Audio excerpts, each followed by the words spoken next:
thing. King amended succession bill in 2013 over DNA result with Harry, not his son. Did the royals have an emergency backup plan preventing Harry from ever becoming king?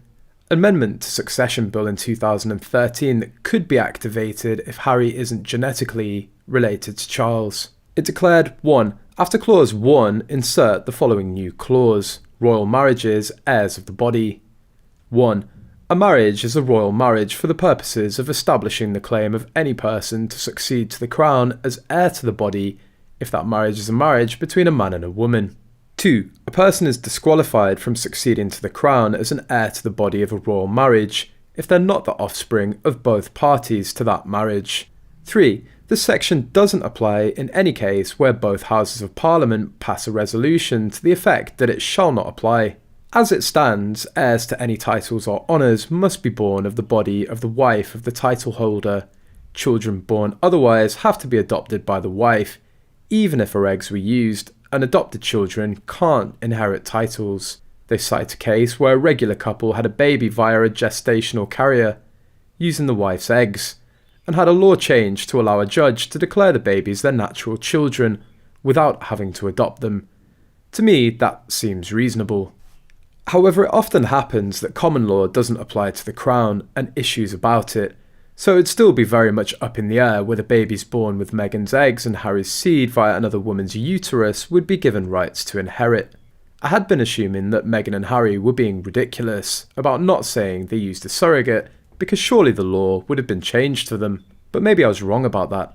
The fact that Parliament flat out refused to agree about what seems like a fairly straightforward hypothetical situation means it would have been a real gamble for the Sussexes to take.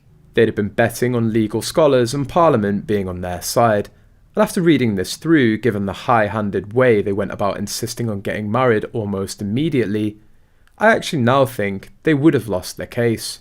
Also, surely they have DNA tested those kids given everything that happened and the advanced technology since the last time the monarch was male and the spouse was a woman. Not that that information would ever be publicly shared, and nor should it be, but I cannot believe in this day and age that a test hasn't been performed. I read somewhere that the Daily Mirror managed to get hold of some of Harry's DNA and had it tested. Didn't hear anything after that, so either he is Charles's son, or the result was so earth-shaking a super injunction was brought about. I'm guessing the former, because super injunction or not, news of that calibre would have to have leaked by now. According to royal insiders, the updated succession bill in 2013 was actually related to the fact that Charles relied on a percentage of the paternity DNA report between him and Harry, and with the results confusing all royal senior members, the succession bill was agreed by all of the members that it should be amended immediately.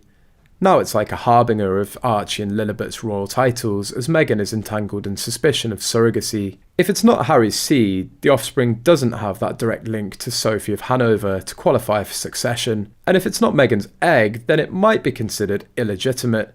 If it has no genetic link to either of them, then it's technically an adopted baby.